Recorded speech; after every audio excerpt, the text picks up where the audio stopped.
दूर की, लेकिन मुझे जो बताना है वो ये, तवज्जो है आपकी, मुझे जो बताना है वो दूसरा मिसरा है।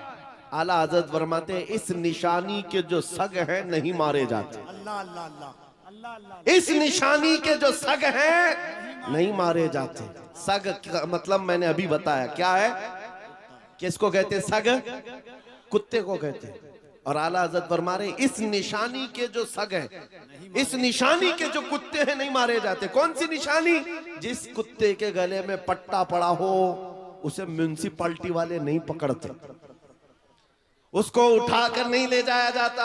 आपके यहाँ आवारा कुत्तों को पकड़ने वाली कोई डिपार्टमेंट है कि नहीं, विभाग है कि नहीं? आवारा कुत्तों के बारे में कंप्लेंट करेंगे तो गवर्नमेंट के पास एक विभाग है, वो उठा करके ले जाते हैं कि कुत्ते बहुत परेशान कर रहे हैं, आप कंप्लेंट कर सकते हो, आकर उठा ले जाएंगे अपनी गाड़ी में, या फिर इंजेक्शन मार के चले जाएंगे कि अभी इस कुत्ते से बच्चे ना हो। लेकिन जिस कुत्ते के गले में पट्टा हो उसे कोई नहीं उठाता। क्यों? इसलिए कि वो निशानी है, इसका कोई मालिक है, ये पाला हुआ है, ये आवारा नहीं है, पाला हुआ है। आला हजरत इसी को कहते हैं इस निशानी के जो सग हैं नहीं मारे जाते, हश्र तक मेरे गले में रहे पट्टा तेरा। अब मैं आपको इस शेर पर बताना चाहता हूं, जब तक बिके न रहोगे, खाली रहोगे, दुनिया बार बार तुम्हें खरीदने की कोशिश करेगी। एक बार तुम्हारे नाम के साथ ये थप्पा लग जाए, ये बाजार मुस्तफा में बिका हुआ है, बड़े से बड़ा करोड़पति भी तुम्हारे करीब आने से खौफ खाएगा, क्या बात, डरेगा कि अब इसको खरीदना आसान नहीं है। अजीजा ने गिरामी वखार, मैं आपको बताऊं, क्या सहाबा इकराम रिजवानुल्लाह ताला अलैहिम अजमाइन को लालच नहीं दी गई थी? उनको खरीदने की कोशिशें नहीं हुई हैं? बहुत मर्तबा हुई हैं, लेकिन बात सिर्फ इतनी है, जो एक बार बिक गया हुजूर के दरबार में, फिर वो किसी के हाथ नहीं बिकता, वो किसी के हाथ नहीं बिकता। अब जरा दिल पर हाथ रख करके सोचो और अपने आप से पूछो कि तुमने अपने आप को हुजूर के कदमों में बेचा है या नहीं? हुजूर के दरबार में अपने आप को बेचा है या नहीं? अगर बेच लिया है तो बेखौफ होकर जियो, अगर बेच लिया है बेखौफ होकर के जियो, कुछ नहीं होना है। जो एक बार बिकता है उसका हाल क्या होता है पता है? तवज्जो, सैयदना उमर फारूक रज़ियल्लाहु ताला अन्हु का नाम तो सुना, कौन नहीं जानता उस उमर इब्ने खत्ताब, जिनके रौब और दबदबे से कैसर और किसरा कांपते थे। लेकिन दरबार रसूल में जब वो थे, हुजूर पाक सल्लल्लाहु ताला अलैहि वसल्लम कब्र के हालात बता रहे थे, कब्र के हालात मेरे आका बयान फरमा रहे थे कि जब इंसान मर जाए और उसके रिश्तेदार उसको कब्र में दफन करके चले जाते हैं, थोड़ी देर के बाद दो फरिश्ते आते हैं, नीली आंखों वाले, काले चेहरे वाले, उसको झिझोड़ करके उठाते हैं और पूछते हैं तेरा रब कौन है, तेरा दीन क्या है, और हुजूर को दिखाकर पूछते हैं इनके बारे में क्या कहता था। और वो सख्त सवालात होंगे, बहुत सारे लोग उस वक्त कब्र में भूल जाएंगे, कुछ बहुतों को याद नहीं होगा। सुनो मेरे अजीज, मेरे आका ने जब ये बयान फरमाया तो हजरत उमर से पूछा रसूल पाक ने, ऐ उमर तुम बताओ जब तुम्हारी कब्र में फरिश्ते आए तो तुम क्या कहोगे? तवज्जो है, किसके बारे में? मुनकर नकीर जब आएंगे तब तुम क्या जवाब दोगे? ये तो डर की बात थी, खौफ की बात थी। कब्र में कौन नहीं डरेगा, सोचकर आज डर लगता है। हजरत उमर ने पहले हुजूर से ये पूछा, या रसूल अल्लाह आप सिर्फ इतना बता दे, आज जो मैं आपसे मोहब्बत करता हूँ, क्या मेरी मौत के बाद भी ये मोहब्बत कायम रहेगी? ये मोहब्बत कायम रहेगी? हुजूर ने फरमाया, ऐ उमर वो दुनिया की मोहब्बत है जो मौत के बाद खत्म हो जाती है, और जो मुझसे मोहब्बत करता है वो हश्र तक बाकी रहती है। तब हज़रत उमर ने क्या कहा, वजद में आ गए, खुशियों में आ गए, कहा या रसूल अल्लाह फिर खौफ किस बात का, अगर आपकी मोहब्बत मेरे साथ है कब्र में भी तो मुनकर नकीर को मैं खुद निपट लूंगा, मैं खुद निपट लूंगा। वो बंदा बेखौफ होकर जीता है जो एक बार बाजार मुस्तफा में बिक जाता है। इसी को इकबाल ने कहा था, तो आलम से करती है बेगाना दिल को, अजब चीज है लज्जत आशनाई, अजब चीज है लज्जत आशनाई। हुजूर की मोहब्बत जिसको हासिल हो गई वो पूरे दोनों आलम से बेपरवाह हो जाता है, उसको ये फर्क नहीं पड़ता दुनिया मेरे मुतालिक क्या कह रही है, क्या मंसूबे बना रही है, कब मेरी मौत का परवाना जारी करने वाली, उसे कुछ नहीं फर्क पड़ता। एक बार मेरे अजीजों ये मजा चख करके देखो, ये मजा चख करके देखो। हुजूर पाक की मोहब्बत में दिल के धड़कने की आवाजें सुन करके तो देखो, लज्जत क्या होती है, जिंदगी क्या होती है। ये जो आज हमारा नौजवान आवारा गर्दी में भटक भटक करके रूह को बेकरार कर चुका है, कितने ऐसे हैं, एक दो नहीं, हजारों की फहरिस्त हमारे पास आती है जो नौजवान रात की बेकरारी और दिन की बेकरारी में है। इनको सुकून और इत्मीनान गारत है। लोगों के मैसेजेस और उनके मामला पढ़ पढ़ करके थक चुके हम। क्यों? इनको करार नहीं, सुकून नहीं। कई लोगों की शिकायतें ये हैं कि जॉब भी है, इनकम भी है, घर भी है, सब कुछ है, चैन और सुकून नहीं है, दिल को करार नहीं है, दिल को चैन और सुकून नहीं है। क्यों? इसलिए कि ये चैन और सुकून कैसे आता, इस दिल में तुमने क्या क्या बिठा रखा है। कभी किसी हसीना की मोहब्बत बिठा रखा है, कभी किसी अय्याश की मोहब्बत बिठा रखा है। कहां कहां तुम भागे भागे चलते रहते हो। इस दिल को बेकरार तो होना ही है, इस दिल को बेकरार होना ही है। और इसीलिए आला हजरत की सुनो, दिल कौन सा मुतमईन होता है, कौन सा दिल मुतमईन होता है? दिल है वो दिल जो तेरी याद से मामूर रहा। अल्लाह अल्लाह अल्लाह। दिल है वो दिल जो तेरी याद से मामूर रहा, और सर है वो सर जो तेरे नाम पे कुर्बान गया। अल्लाह अल्लाह। और दिल में हुजूर की याद नहीं है। मेरे अजीजों, यहाँ पर एक परिंदा उड़ रहा है, सारे लोग उसको देख रहे हैं आपके मजमे में। इसको बंद कर दीजिए आप लोग, गुजारिश। हाँ, सरकार गौसे पाक का वो जलसा मुझे याद आ रहा है। गौसे पाक के जलसे में एक बार एक चील उड़ रही थी और लोग बार बार चील की तरफ देख रहे थे। एक बार गौसे पाक ने भी देख लिया, चील की मुंडी इधर और धड़ उधर, मर गई, खत्म हो गई। अब उसके बाद मजमे को गौसे पाक ने देखा। अब चील की तरफ देखते या गौसे पाक की तरफ देखते? वो जलाल भरी निगाह अगर फिर गौस पाक की पड़ती किसी पर, सबको डर था। बहरहाल मेरे अजीजों, हम महफिले रसूल में बैठे हुए हैं तो सिर्फ बात रसूल पाक की हो, सुभान अल्लाह, और सुनने के लिए कान भी हुजूर के लिए हो, और देखने के लिए आंख भी हुजूर की हो।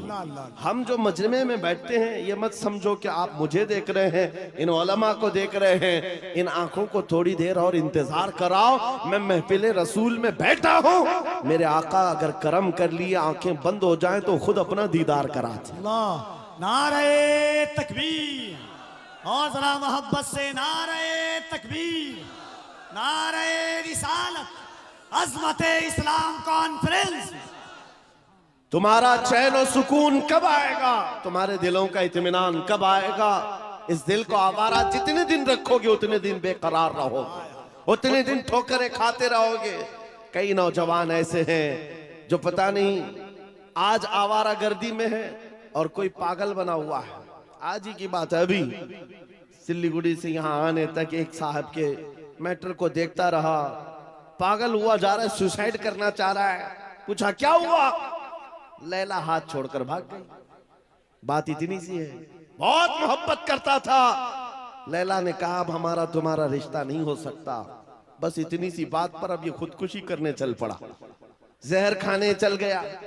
हैरत होती है नौजवान, क्या तेरी जिंदगी सिर्फ एक दुनियावी लैला के लिए दी गई थी? कैसा बुज़दिल आदमी है तू, कैसा बुज़दिल है, एक लड़की के लिए जीना चाहता है। अरे उस खालिद बिन वलीद को पढ़ा होता, उस खालिद बिन वलीद को पढ़ा होता। कहते हैं मैं तो हर जंग में इसलिए जाता कि शहीद हो जाऊं, हर जंग में जाता था कि शहीद हो जाऊं, शहादत नहीं मिलती थी। और फिर कहते मेरे पूरे जिस्म में एक बालिश्त जगह भी बाकी नहीं जहां तीर या तलवार न लगी। 125 जंगों में शरीक हुए, एक ही जंग है जंगे मौता, जिसमें 9 तलवारें उनके हाथ से टूटी हैं। 9 बार तलवार टूटी, 9 तलवारें बदली, लेकिन पीछे आने को नहीं है। उस जवान को भी पढ़ लिया होता तो तुम्हारे जज्बे जवान होते। हैरत की बात यह है आज ये जो पागल मजनू बना घूम रहा है बेकरारी में, ये खालिद बिन वलीद को कहां पड़ा होगा? ये हॉलीवुड और बॉलीवुड को देखा होगा और यहाँ के मुजरे करते हुए टिकटॉक पर नाचने वालों को देखा होगा। इसीलिए तेरे दिल की बेकरारी आज इतनी बढ़ गई है। जब तेरे दिल को करार आना हो तो सिर्फ एक ही जगह से आता है, उनके निसार कोई कैसे ही रंज में हो, उनके निसार कोई कैसे ही रंज में हो, जब याद आ गए हैं सब गम भुला दिए। सुभान अल्लाह, सुभान अल्लाह। उनकी महक ने दिल के गुंचे खिला दिए हैं, जिस राह चल दिए हैं कूचे बसा दिए हैं। सहाबा की वो मोहब्बत तो देखो अजीजान गिरामी वक़ार, जो बाजार मुस्तफा में बिक जाता है उसका करार भी नबी पाक की जात से, और ये वो करार है जो दुनिया में भी मिलना है, खबर में भी मिलना है और हशर में भी मिलना। आला हजरत को देखो, कई जगह कई मर्तबा तुम्हारे साथ ऐसे हालात आएंगे, दो चीजों से बार बार तुम्हें दुनिया खरीदती है, एक औरत, दूसरे दौलत। नौजवानों को खरीदने के लिए दो चीजें बहुत ज्यादा, औरत और दौलत। तुम्हारे सामने हुस्न का शबाब लाकर रख दिया जाए और कभी दौलत के सिक्के। ऐ नौजवानों, इसीलिए मैं कहता हूं एक बार अपने आप को बाजार मुस्तफा में बेच, बिक जाओ बाजार नबी में, बेदाम ही बिक जाइए बाजार नबी में। इस शान के सौदे में खसारे नहीं होते, इस शान के सौदे में खसारे नहीं होते। मदीने का एक नौजवान है, एक नौजवान है। मुझे तो यहाँ आपके इस शिवरामपुर में बताया गया कि ये मजमा सुबह तक बैठने वाला है।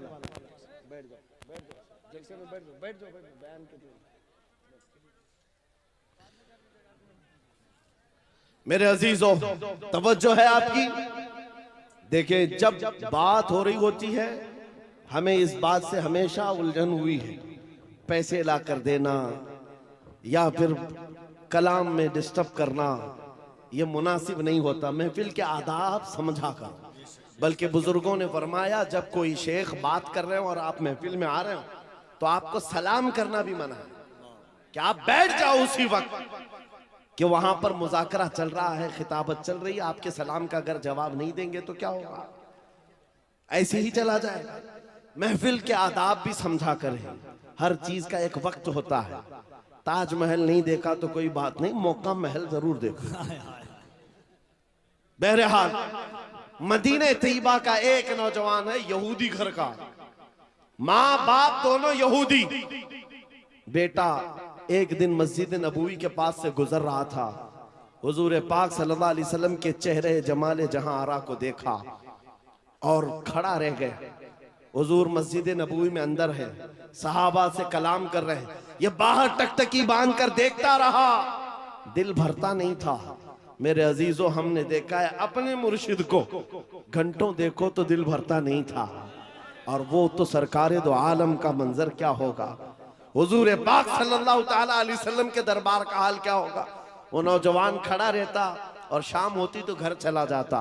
किसी ने देख लिया उसको और जाकर उसके बाप से शिकायत की, बाप भी यहूदी है, माँ भी यहूदी है, बेटा कहाँ से ये मोहम्मद सल्लल्लाहु अलैहि वसल्लम को देखने चल पड़ा, ये हुजूर को क्यों देखता है।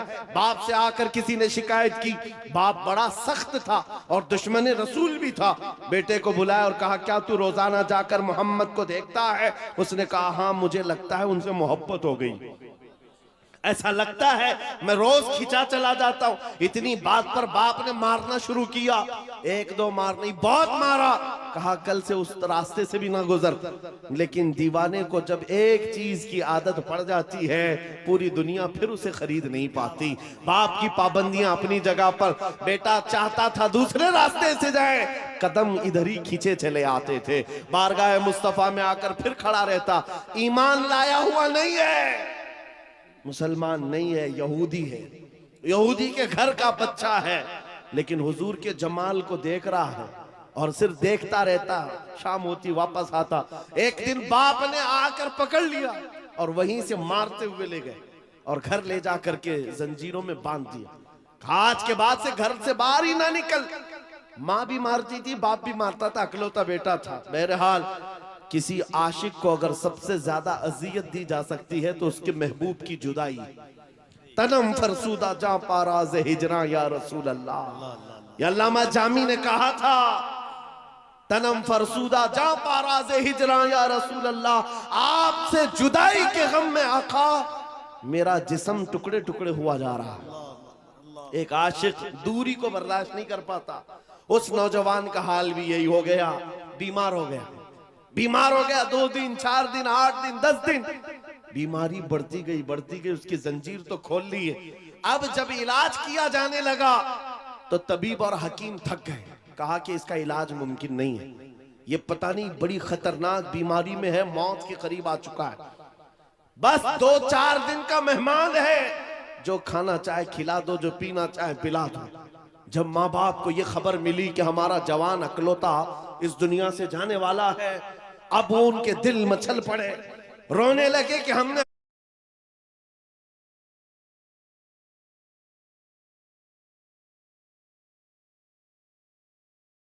नहीं हुआ। बाप एक दिन सिरहाने के पास आकर बेटे से कहता, बेटा बता तो सही, तू इतना बीमार हो गया, कुछ खाने की ख्वाहिश है, कुछ पीने की ख्वाहिश है? अल्लाह तेरे गुलामों का अल्लाह अल्लाह अल्लाह अल्लाह एक बार देखने की ख्वाहिश है। या रसूल दुनिया रूठती है, रूठ जाए, लेकिन बीमार आलम से करती है बेगाना दिल को। अजब चीज है लज्जत आशनाई, अजब चीज है लज्जत आशनाई। कहा एक बार देखना चाहता हूँ, आमिना के लाल को देखना चाहता हूँ। माँ का कलेजा पसीज गया, बाप नरम हो गया। कहा, माँ ने कहा कि अब बेटे को आखिरी वक्त है, मरने वाला